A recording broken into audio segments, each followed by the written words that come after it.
You've asked for a mini tripod review because apparently I have a giant collection. We're gonna be taking a look and helping you decide which one is best for you. Now, full disclosure, I did receive almost all of these for free. The only one that I have not received for free was this Joby tripod right here. And that one I got in a crazy discount one time at Black Friday. Since there are a ton of these, I'll make sure to put links in the description below so you can take a look for yourself. Let's check them out. First up is this bendy one with a single arm, and it takes a little bit of time to get set up just right whenever you're gonna use it. Sometimes it's better as an accessory. It works fine with a cell phone. It does get a little bit more challenging if you try to put anything heavier on it. Maybe a point and shoot is fine. It will wear out after time, and this is probably not the highest on my list, but it's an interesting thing. Second up is this little bendy tripod, which you could purchase from a lot of companies. It is great for your cell phone, anything like that. It can go to the very low end of a DSLR, but you have to be pretty careful with it. And it just can bend and wrap and connect to things. I will say there is a lifespan to it. If you bend this back and forth too much, it will wear out, but for the price, it's really not too bad.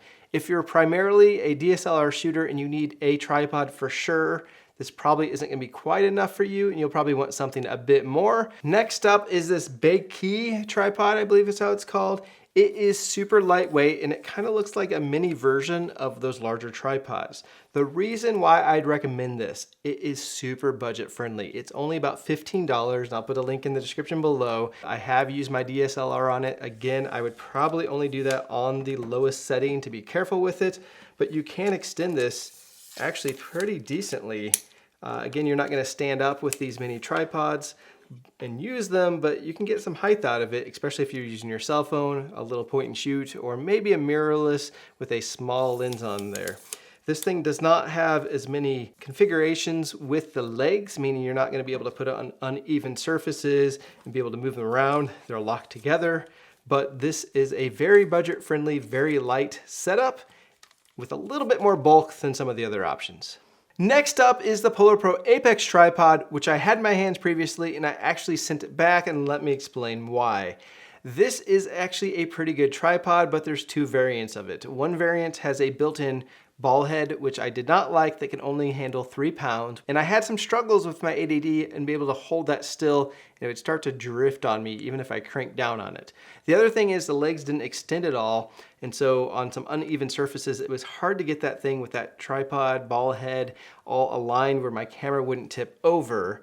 They do have a variant that I think is actually pretty decent, and it holds 25 pounds without the ball head, and then you can add a ball head to it, and it's gonna be based on the weighting or capability of that ball head that you put on there. The only downside with the Apex as well is the price. It's pretty costly, and it also requires a bit more time to set up because you have to unscrew and screw each of those legs, but once you put it in that locked formation, they are not gonna move up or down or anywhere. I don't want to jump the gun, but my new favorite is this GVM carbon fiber JJG265, and it is super lightweight and very versatile, and I've been using it a lot.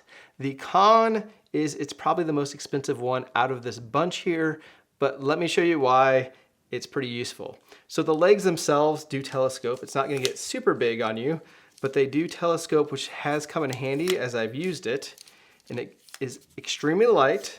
The thing I do like is, as much as this height is here that you can get here, if you want more stability on this, because I use these larger lenses, these legs can quickly move out and give yourself a giant stable base, and this thing can hold up to my full setup.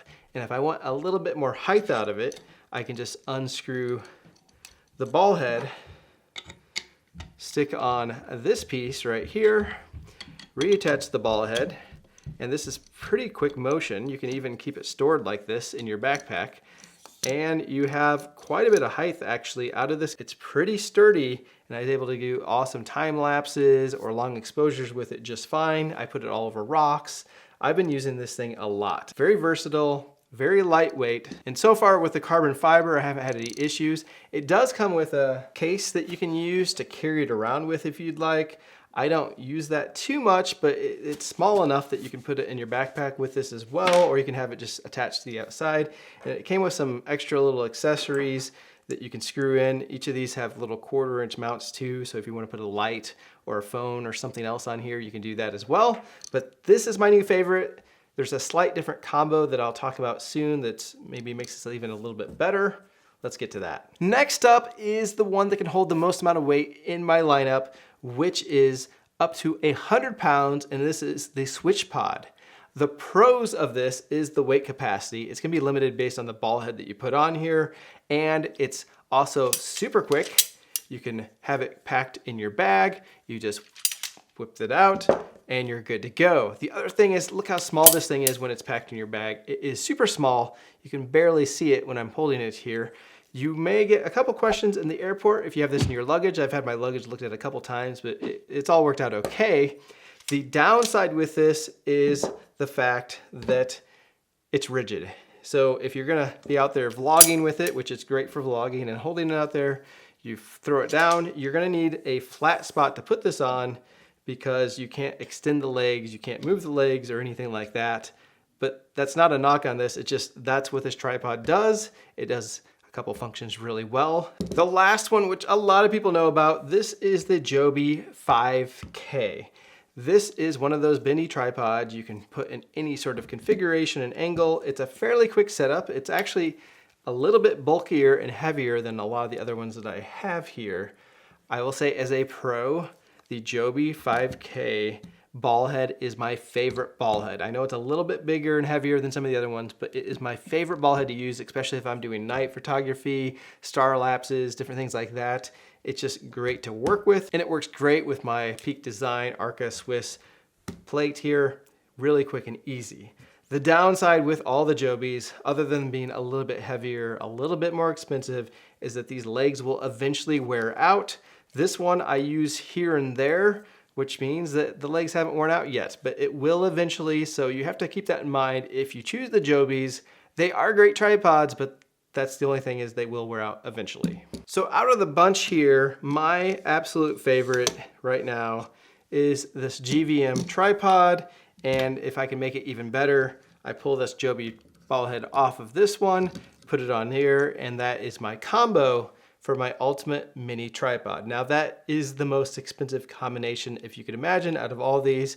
As you saw, there were a lot of great options through there. You have to look at your budget, your needs, your weight limit to choose what's best for you. Let me know in the comments below which one you think is best for you, and if you thought this was useful, give it a thumbs up.